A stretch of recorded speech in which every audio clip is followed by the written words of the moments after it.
The storm had passed, but when Jacob Marsh walked out into his yard that morning, what he found didn't belong in any world he understood. Two women lay crumpled near his dying cattle. Not ordinary women, but towering figures whose size would have frightened any man. Even lying still, they were giants. The shorter one stretched over 6.5 feet, her powerful frame showing she had been raised for battle and survival. The taller woman, close to 7 feet, looked carved out of raw strength, her broad shoulders wider than Jacob's front door. He had heard of warrior daughters among certain tribes, women whispered about in frontier stories, but seeing them bleeding and broken on his land was something else entirely. Their beadwork, clothing, and heavy jewelry glinted in the early light, marking them as highborn.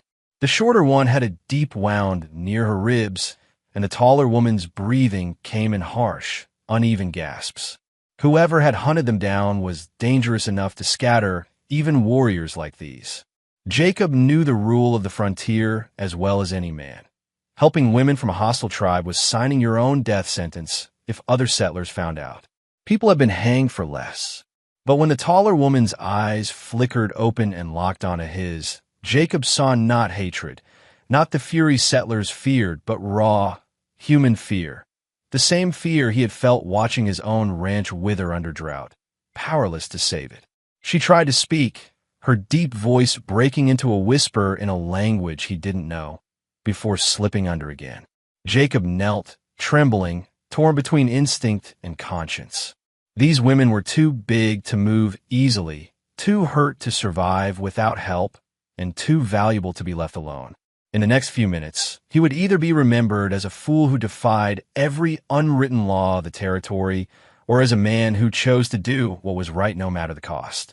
The shorter woman stirred, her dark eyes snapping open with sudden clarity. "Please," she said in broken English, her voice commanding despite her weakness. "Help, sister." The single word hit Jacob hard. He thought of his own sister, long buried after fever took her in winter, and his chest tightened. These weren't just warriors. They were someone's daughters, someone's family. "Damn it," Jacob muttered. He slid his arms under the unconscious giant, her body heavier than any steer he'd ever dragged. The conscious sister rose shakily to her feet to help. Together they half-carried, half-dragged the injured woman toward the cabin. Every step felt like stepping off a cliff. Behind them, the wind carried the scent of rain, and something else, dust rising on the southern ridge. Riders. Jacob's nearest neighbor was 15 miles away, and town was 40. If those riders saw what he was doing, he'd hang before nightfall. The cabin door was too narrow for her broad shoulders, forcing them to angle her through carefully. Inside, Jacob worked to stop the bleeding while the uninjured sister, who called herself Anna, pressed a rag against the wound. "They come," she whispered sharply, her eyes fixed on the horizon. Through the shutters, Jacob spotted 5 riders cresting the ridge. Apache warriors. Their painted faces and rifles glinted even at this distance. They weren't looking for trouble. They were looking for these women. "Your sister," Jacob whispered. "Why are they after her?" Anna's jaw tightened. She refused marriage. "Chief's son." Noah's not answer. Jacob froze, the meaning hitting him like a blow. A woman saying no to the wrong man. For that, both sisters were to die. "How many bullets do you have?" Anna asked quietly. 12 for the rifle, 6 for the pistol," Jacob said. "Not enough," she replied. The wounded sister's eyes fluttered open briefly. Fever glazed her gaze, and she spoke in rapid Apache. Anna's face darkened. "What did she say?" Jacob asked. "Warriors not here for us," Anna said grimly. "They here for you." Jacob stared confused. He had never wronged them, never stolen land, never spilled Apache blood. But Anna's sharp eyes searched his face, as if weighing his soul. Outside, the warriors dismounted and scanned the valley like wolves closing on prey. 3 moons ago," Anna said softly, "white man saved young girl by river. Left food, medicine. No name. You remember?" Jacob did. A half-drowned 14-year-old he had nursed back to health, then guided toward her people before riding away. He'd never told anyone. "That girl is Chief's daughter," Anna said. "Some warriors doubt." They test truth tonight. A pounding shook the door. A voice called in English, hard and cold. White man, we know you're inside. Come out now. Jacob's hands gripped his rifle, trembling. Anna pulled her sister upright against the wall, both preparing to fight. They test courage, not seek war, Anna whispered. What you do next decides if you live as friend or die as enemy. Jacob's pulse thudded in his ears as the heavy fist hit the cabin door again. He swallowed hard, feeling the rough wood of the rifle stock against his palms. His mind raced. If he stayed inside, they'd burn the place to the ground. If he walked out, they might shoot him where he stood. Beside him, Anna steadied her swaying sister, her big hand surprisingly gentle as she adjusted the cloth pressed to the bleeding ribs. The feverish woman didn't cry out, just clenched her jaw and bore the pain. Jacob noticed how her breath rattled, shallow and weak. She didn't have long if the bleeding didn't stop. Name, Anna said suddenly, her dark eyes fixed on him. Tell them your name. Truth matters now. Jacob blinked. What good's my name going to do? Anna's gaze didn't waver. You saved Chief's youngest daughter. If they believe, we live. If not, we all die. Another pounding shook the cabin, harder this time. Through the cracks in the shutters, Jacob saw two of the warriors slip off toward his barn. His stomach twisted. If they shot his horses, there'd be no way out, no matter what happened next. He took a breath, trying to calm the shaking in his hands. My name is Jacob Marsh, he shouted. 3 moons ago, I pulled Chief Nolan's daughter from the creek when she was drowning. I gave her food, medicine. I asked nothing. You know this is true. The pounding stopped. Outside, voices murmured low in Apache, too quiet to understand. Even the wind held its breath. Then an older voice spoke, louder, steadier. Show yourself, Jacob Marsh. Bring the women. Anna nodded once, gripping his arm in silent agreement. Her touch was warm, strong, grounding him. She helped her sister to her feet, though the taller woman swayed dangerously, her huge frame trembling from weakness. Jacob slipped an arm under her shoulders. She was heavy, impossibly heavy, but they managed to shuffle toward the door together. When Jacob slid back the wooden bar and opened the door, 5 mounted warriors sat in the yard, their painted faces lit by the last glow of the setting sun. Their leader, a man with silver streaking his black hair, studied Jacob like a hawk weighing prey. You are smaller than daughter said. The man remarked in accented English. She said white man was giant who fought river spirits. Jacob almost smiled despite himself. Children make stories bigger than they are. I just helped her get free of some branches. The leader's eyes moved to Anna and her sister. These women disobeyed Chief's son. Why do you help them? Jacob felt the weight of every gaze, not just the warriors, but Anna's too, waiting to hear his answer. He swallowed, heart pounding. Because they needed help, he said simply. Same reason I helped your chief's daughter. The leader studied him for a long, unbearable moment. Then he turned to his men, speaking quickly in Apache. They argued, low but intense, before the leader looked back. Chief Nolan comes at sunrise. He will decide if blood debt protects these women. You wait. When they rode off into the growing darkness, Jacob felt his knees nearly buckle. The sun had vanished. The night ahead stretched long and cold, full of questions with no answers. Inside, under the dim light of a lantern, Jacob helped Anna change her sister's bandages. The bleeding had slowed, but infection glimmered at the edges of the wound, angry and red. He'd seen too many cattle die of sickness not to recognize the signs. Anna's face stayed calm, her fingers sure as she worked, but Jacob could see the fear hiding behind her steady eyes. Will your father kill me? Jacob asked quietly. Anna didn't look up. Chief Nolan is fair man, but his son has many friends. They say marriage to my sister would bring peace between clans. Peace worth more than one white man's life. Jacob stared at the floor, feeling the words like a hammer to his chest. His life might be the price of politics. Why did she refuse him? He asked softly. Anna's hands paused. Chief's son took 3 wives, beat 2 until they lost children. My sister saw some things worse than death. The room went silent. Only the faint sound of coyotes echoed across the valley, their lonely howls carrying through the night. Jacob kept glancing at the door, wondering if he'd live long enough to hear them again tomorrow. Near midnight, the wounded woman stirred. Fever gone, her dark eyes clearer now. She looked at Jacob with surprising strength for someone so weak. "Thank you," she said in careful English. "Anyone would have done the same," Jacob muttered. The sisters exchanged a look, not anger, not doubt, just a quiet knowledge he couldn't read. "No," she said softly. "White men do not risk their lives for women like us. You are different." Before Jacob could answer, horses moved outside, their hooves crunching slow and deliberate in the darkness. Not the chief, too early, and not friendly visitors either. Anna froze by the window, every muscle tight. "3 riders," she whispered. "Not Apache. White men with badges."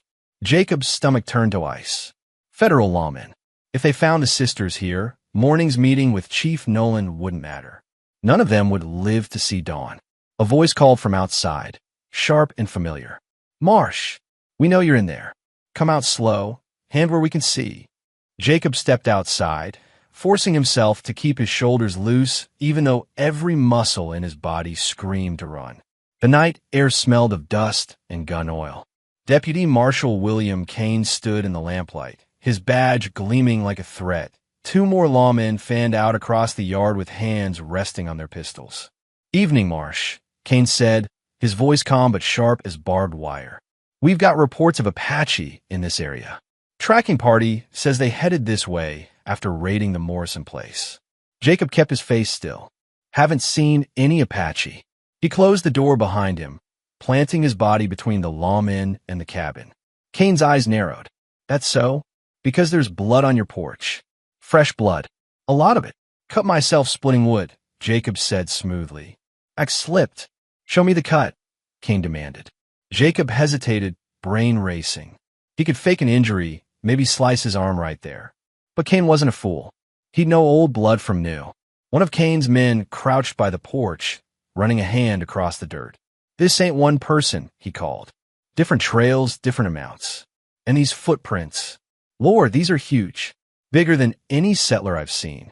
Kane's hand went to his revolver. "What kind of people you got in that cabin, Marsh?" "Don't know what you mean," Jacob said, but sweat trickled down his spine. "Step away from that door," Kane ordered. "We're searching your place." "You got a warrant?" Jacob asked, knowing full well it didn't matter out here. "Don't need one when we're hunting killers," Kane shot back coldly. "Stand aside." Jacob knew they were seconds away from discovering Anna and her sister. If that happened, the lawmen would shoot them on sight. And Jacob? They'd string him up as an Apache sympathizer before sunrise. As Kane took another step toward the cabin, Jacob made a desperate choice. "Wait," he called out, voice steady even as his heart slammed at his chest. "You're right.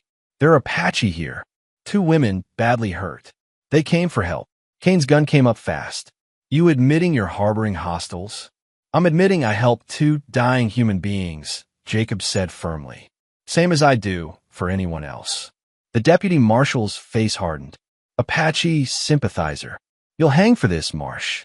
Behind the cabin door, Jacob heard movement, heavy, deliberate. The sisters were preparing to fight. Even wounded, they could crush men with their bare hands. But 6 guns outside against 3 people inside wasn't a fight.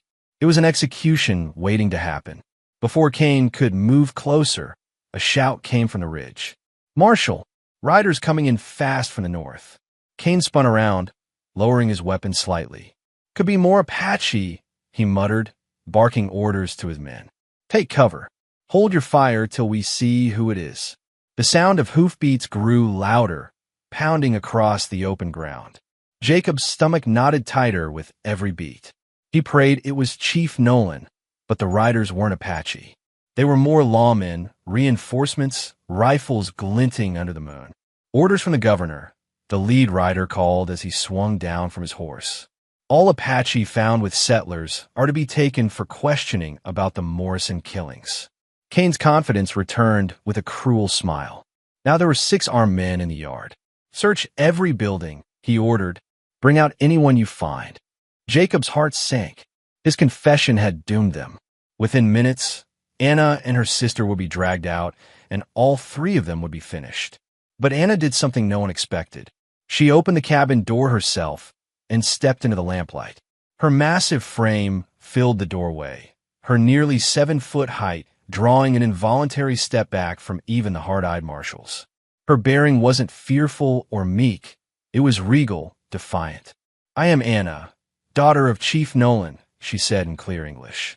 "This man saved my sister's life when she was dying. Apache law protects those who show mercy to our people." Her sister followed, pale but standing tall despite the blood seeping through the fresh bandage. The marshals glanced at one another uneasily. These weren't ordinary women.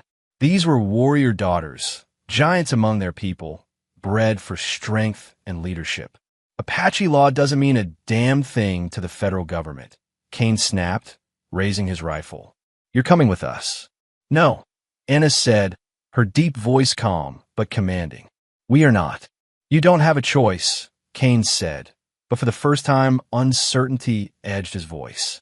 Something in Anna's steady gaze, something unshakable, made even armed men hesitate. "My father comes at sunrise," she said evenly. "He will speak for us then. Until then, we are under the protection of blood debt owed to this man." "What blood debt?"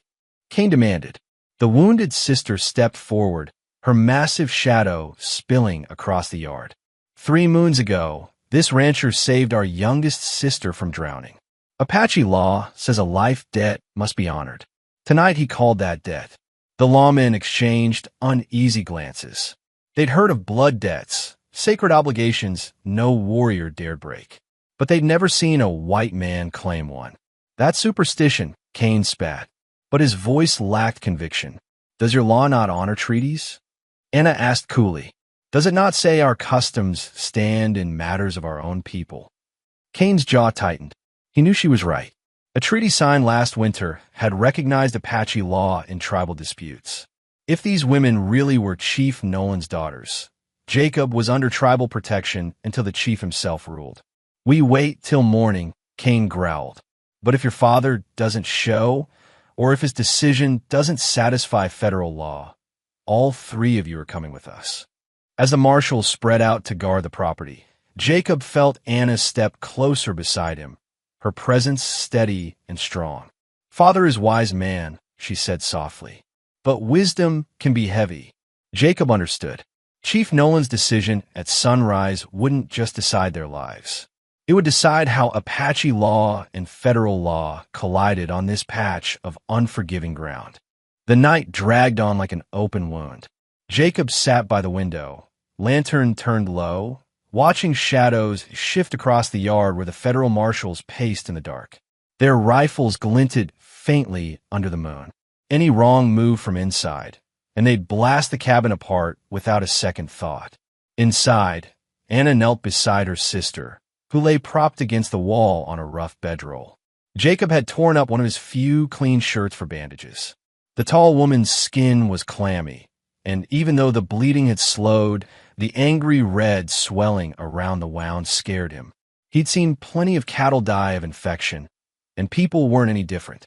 "Hold the lantern closer," Anna said quietly. Her deep voice had softened, but it still carried that steady weight, like she was holding herself together for her sister's sake. Jacob moved in, his hands trembling as he held the light. Anna worked with practiced skill, cleaning the wound, replacing the ragged bandage. She didn't flinch at the smell of blood or the heat of fever. Her big hands moved carefully, precise and gentle. "You done this before?" Jacob asked. "Too many times," Anna murmured, not looking up. "War teaches women same as men." Jacob swallowed. "She gonna make it?" Anna's eyes flicked up, sharp and honest. "If fever stays low. If no fever, she lives. If high again," her words trailed off. She didn't need to finish. The wounded woman stirred, whispering something in Apache. Anna leaned close, listening, and her expression softened. "She says thank you," Anna translated, "for saving her life." Jacob shifted uncomfortably. Anyone would have done it. Anna gave him a look, steady and almost sad. "No, not anyone." For a long time, they worked in silence, broken only by the sound of the woman's shallow breathing and the soft murmur of coyotes calling across the valley. Outside, the marshals' boots crunched on the dirt as they moved their patrols. Jacob kept glancing toward the door, counting the hours till sunrise, wondering if he'd even live to see it. After a while, Anna sat back against the wall, rubbing her eyes. Even in exhaustion, she looked fierce, shoulders broad, arms strong, her whole presence like a wall between danger and her sister. But Jacob noticed something he hadn't expected. She was young, maybe his own age, and under that hard exterior was a woman carrying the weight of her family on her back. "You're not afraid of them?" Jacob asked quietly, nodding toward the yard where the marshals moved like restless ghosts. Anna tilted her head, listening to the distant footsteps. "Afraid? No. Ready? Yes. Fear comes when you wait for death. I do not wait. I watch." Her calm unsettled him. She wasn't boasting. It was just the way she was built. Jacob found himself staring too long, catching the intelligence in her dark eyes, the way the lantern light brushed across her cheekbones. He looked away quickly, ashamed of himself. By tribal law, she was already his sister, bound by the blood debt she had claimed. And yet, the line between respect and something deeper was getting harder to see. "You ever wonder," Jacob asked softly, "if all this fighting, all these rules, if it ever ends?" Anna glanced at him, her gaze steady. "Ends? No, but sometimes you meet people who make you wish it could." Her words lingered in the air. Jacob didn't answer. He couldn't. Near midnight, her sister, Lily, as Jacob now knew, stirred awake. The fever had broken. Her eyes, though glassy, were alert. She looked at Jacob with surprising strength for someone so weak. "Thank you," she whispered in careful English. Jacob forced a small smile. "Just doing what's right." Lily gave a faint laugh, almost bitter. "White men don't risk lives for women who bring trouble. You're different." Anna moved to the window suddenly, her massive frame going rigid. "Riders," she whispered. Jacob's heart thudded. "Chief Nolan already?" "No," Anna said, voice dropping to a tense growl. "3 horses. Not Apache. White men." She glanced at Jacob sharply. "Badges." Jacob's stomach twisted as he crept to the door and peered through the crack. In the moonlight, he saw them clearly. Deputy Marshal Kane and 2 of his men still circling the cabin, their hands resting on their pistols like wolves waiting for a slip. "Marsh!" Kane's voice cut through the night like a blade. "We know you're in there. Come out slow. Hands where we can see them." Jacob's fingers closed around his rifle. He looked back at Anna and Lily. Anna's face was unreadable, calm as stone, but he saw her hand rest on the hilt of her knife.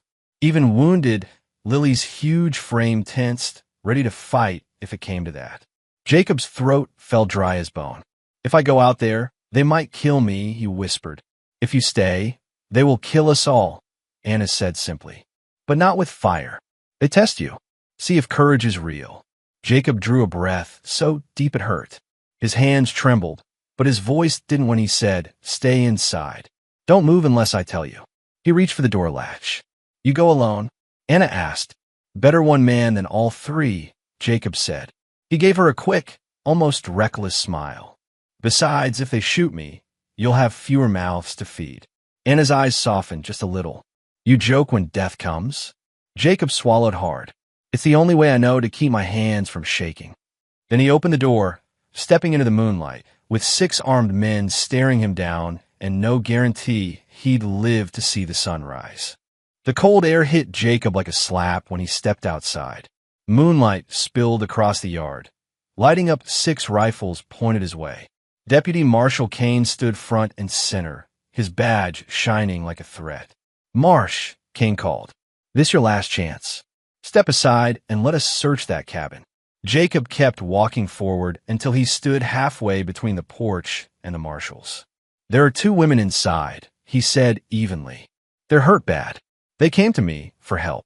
"That makes you a criminal," Kane said flatly. "You're harboring enemies of the territory. You know what we do to men like you." "I know what you do to anyone who doesn't kneel," Jacob shot back. "But I won't open that door." One of Kane's men cursed under his breath. The tension was thick enough to choke on. Jacob's heart thudded, but he stood his ground. He didn't lift his rifle. He didn't want to start a fight, but he wasn't about to back down.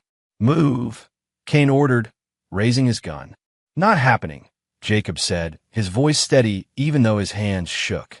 Before Cain could give the signal to fire, hoofbeats echoed from the north. The sound rolled across the valley, steady, powerful, many riders moving as one. Cain turned, rifle still raised, eyes narrowing. "Could be more Apache," one of the lawmen muttered.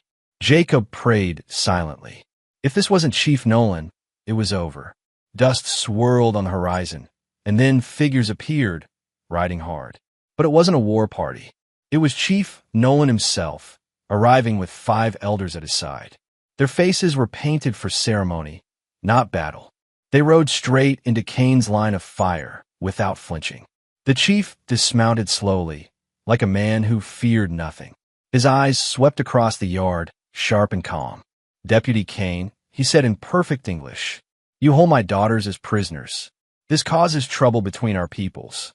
"They're wanted for questioning," Cain snapped.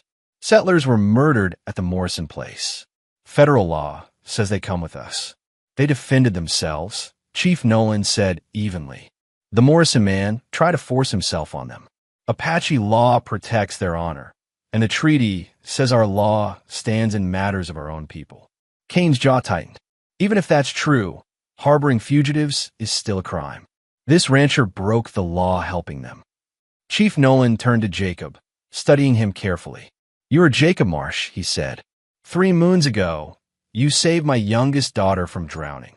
"Yes, sir," Jacob answered quietly. "For this, Apache law says I owe you blood debt," the chief continued, his voice carrying across the yard. "But now you have saved 2 more of my daughters. That makes this debt more than simple law." Anna stood beside Jacob, tall and steady, though her sister leaned against her for support. "Chief," Anna said respectfully, "this man risked his life for us. He is worthy of Apache respect." Chief Nolan nodded slowly, then reached into his saddlebag. He pulled out a necklace of carved bone and silver. The elders murmured softly. This was a mark of family, given only to those of the highest honor. 3 lives saved creates a bond stronger than law, the chief said. "Jacob Marsh, I name you my son through deed and honor." Cain's face went pale. "You can't do that. He's not Apache. You can't just claim him." "The treaty says I can," Chief Nolan replied smoothly. "It protects adopted family members of our people. Your own law must honor this." The chief stepped forward and placed the necklace around Jacob's neck. It felt heavy, part chain, part shield. Jacob understood what it meant. He was no longer just a rancher. He was now brother to these giant warrior daughters, bound by tribal law. "This isn't over," Cain growled, shoving his rifle back into its holster. "There will be federal investigations." "Let them come," Chief Nolan said calmly. "Apache law is clear. Federal treaty respects Apache law. My son and daughters are under tribal protection now." Jacob let out a breath he hadn't realized he was holding. He had lived through the night. But the look in the chief's eyes carried a warning. This decision would change everything in ways Jacob couldn't yet see. The months that followed felt unreal. Jacob's small, failing ranch changed faster than he could believe. Where once the wind had only carried the sound of dying cattle and creaking boards, now there was life. People came from miles away, settlers curious to trade, Apache families bringing goods without fear. The treaty, the chief's protection, and Jacob's new place among them had turned his land into something no one thought possible. Anna and her sister stayed with him through it all. Lily, still tall, still fierce, but now healing, surprised Jacob with her sharp business sense. She spoke little, but when she did, people listened. She helped settle arguments at the trading post, made deals fair for both sides. Anna did the hard labor. Her strength seemed endless. She hauled lumber, lifted stones, and rebuilt fences that Jacob thought would never stand again. Watching her work was like watching a storm contained in human form, raw power but controlled. Jacob told himself it was just gratitude he felt for her. Gratitude and respect. But that wasn't the truth.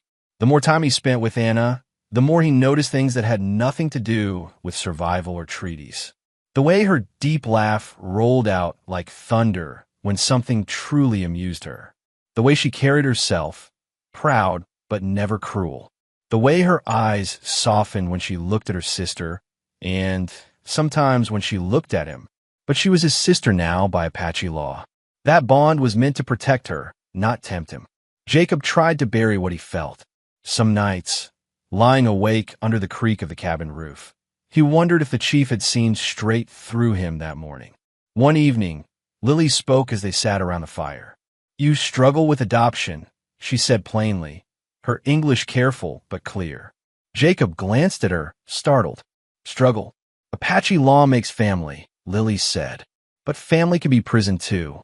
Her words carried no anger, just truth. Jacob didn't answer. He didn't know how. The next morning brought dust on the horizon. Riders. Not settlers. Not lawmen. Chief Nolan returned, just as he had promised, with a small group of elders. They rode with ceremony, not haste, every movement deliberate. Something about it made Jacob's stomach tighten. This wasn't just a visit. This was judgment. The chief dismounted with quiet authority. Age had not softened him. If anything, it made him sharper. He greeted Jacob not with a smile, but with the steady gaze of a man weighing a decision. Anna stood at Jacob's side, tall and unshaken, though he caught the way her hand brushed his arm as the riders approached, a small, grounding touch. "My son," Chief Nolan began, his voice carrying across the yard, "you have honored your adoption well. You have protected my daughters. You have kept your word." Jacob bowed his head slightly. "I only did what anyone decent would do." "Not anyone," the chief said quietly. His eyes moved between Jacob and Anna, sharp as a hawk's. "I am an old man. Old men solve one problem and make another." Jacob felt his chest tighten. "What problem have I caused?" "When I made you brother to my daughters," the chief continued, "I solved the law, but I made trouble for the heart." Anna stepped forward, her deep voice clear as a bell. "Chief, I choose to speak." "Speak then, daughter," the chief said. Anna looked straight at Jacob, her expression calm but unshakable. "Brother has shown honor greater than any white man I have known. His courage is true. My heart does not see him as brother, but as man." The words hit Jacob like a hammer. He froze, feeling every marshal, every settler, every elder in memory watching them, even though only a handful stood there now. Chief Nolan's face softened into something like a smile. Small, sharp, knowing. Apache law has answer. Brother who proves himself worthy can be released from family bond by chief's word, if family agrees. He turned to Lily. "Daughter, do you release him?" Lily stood straight, her towering frame steady as stone. "Yes, he has earned his own path. Sister has waited long enough for happiness." She grinned, her fierce features lighting with rare warmth. "Then I speak my decision," Chief Nolan said, his voice strong enough to shake the air. "I release Jacob Marsh from adoption. He is no longer my son by law. But if he chooses, he may become my son by marriage, if my giant daughter agrees to have him." The words hung heavy in the air. Jacob felt like the ground had dropped from under him. Anna's eyes locked on his, waiting. Jacob didn't speak at first. The words caught in his throat. He looked at Anna, tall, steady, her dark eyes holding his without fear or doubt. Everything around them seemed to fade. The yard, the riders, even the chief himself. All Jacob could hear was his own heart pounding in his ears. "You sure about this?" Jacob asked finally, his voice low. Anna's lips curved into the faintest smile. "I do not speak if I am not sure." Chief Nolan stood silent, watching closely. His expression was calm but sharp, like a man studying a horse before he buys it, weighing strength, testing heart. "What is your answer, Jacob Marsh?" the chief asked. Jacob looked down at his calloused hands, then at the necklace still hanging heavy on his chest. "I'm not worthy of her," he said honestly. "But if she'll have me, I'd spend the rest of my life trying to be." Anna's eyes softened, just for a moment. That was all the answer she needed. The ceremony that followed was unlike anything the frontier had ever seen. Apache tradition mixed with territorial law, creating a marriage that no one could deny. Federal authorities came to watch, some still bitter after being outmaneuvered by the chief's adoption trick. Settlers for miles around showed up out of pure curiosity. They wanted to see the white rancher who'd saved two warrior sisters and married into one of the most powerful families in the territory. Jacob stood in a simple shirt, feeling the weight of 100 stares. Anna stood beside him, dressed in beaded cloth that shimmered in the sunlight, her towering frame casting a shadow long across the ground. She was almost 7 feet tall, powerful and beautiful in a way that made Jacob's throat tighten. When the chief spoke the final words, he placed his large hands on both their shoulders. "This is not just marriage," he said in a voice that carried over the gathered crowd. "This is a bridge between two worlds. May it stand strong when others fall." Lily served as witness, her deep laugh ringing across the valley as she teased Jacob about needing a ladder to kiss his bride. Even the elders smiled at that. But beneath the humor, Jacob felt the weight of what was happening. He wasn't just taking a wife. He was joining a people who had every reason to distrust his kind. Life changed quickly after that. The small ranch that once struggled became a thriving trading post, protected by tribal law and federal treaty alike. Settlers brought goods, Apache families brought livestock and furs. Lily handled negotiations with a sharp mind that kept both sides honest. Anna worked alongside Jacob every day, her strength making the hardest tasks easy. Together, they built new fences, expanded the cabin, and raised walls for a trading house larger than Jacob ever imagined owning. But not everything was simple. Every glance they shared, every quiet moment between them, reminded Jacob that their love was still under a kind of watch. People stared when they walked into town together. Some whispered, some scowled. But Anna never lowered her head, and Jacob never let go of her hand. One evening, as the sun sank low and painted the sky red, Jacob sat on the porch with Anna at his side. He watched her braid her long black hair, her strong hands working with patient care. "You ever think about how fast life changes?" he asked. Anna glanced at him with a faint smile. "In our tongue we say, wind changes mountains. Maybe life is same." Jacob nodded slowly. "I used to think I'd die out here alone. Now, I can't imagine a day without you." She didn't answer right away. Instead, she reached over and rested her hand on his, her touch warm and steady. "You are not alone," she said simply. 6 months later, the ranch was thriving. People spoke of it as a place where two worlds met without bloodshed. Federal agents, once eager to hunt, now came only to trade or talk, knowing Chief Nolan's word carried weight with both sides. But the chief's earlier warning stayed with Jacob. Old men solve one problem and make another. Jacob wondered if the old man had seen something in him, something about the way he looked at Anna, something even Jacob couldn't hide. Then, one morning, dust rose on the horizon again. Chief Nolan was returning with his elders. He came not for business, but for something else. Jacob stood in the yard, watching the dust cloud rise as Chief Nolan and his elders rode closer. Anna stood beside him, her towering frame steady as stone, though Jacob caught a trace of tension in her dark eyes. Lily leaned against the porch rail, arms crossed, her face calm but watchful. When the riders stopped, Chief Nolan dismounted with his usual slow, deliberate grace. He studied Jacob for a long moment before speaking. "My son," he said at last, "you have lived among my people now. You have shared work, shared danger, shared honor. I have come to speak my final decision." Jacob nodded, unsure what to expect. "Yes, sir." The chief's gaze shifted to Anna, then back to Jacob. "When I made you brother to my daughters, I protected you from men with guns. When I released that bond so you could marry, I gave you happiness. But I must ask now, do you understand what adoption truly means?" Jacob hesitated. "I think I do. It means family. It means standing for them, even when it costs you everything." The chief smiled faintly, a rare thing that softened his stern features. "Good, because family is not just blood. It is chosen by deed, by sacrifice. You chose my daughters when you could have saved only yourself. That choice will echo long after I am gone. Anna stepped closer, her hand brushing Jacob's. "Father," she said quietly, "Jacob honors your name.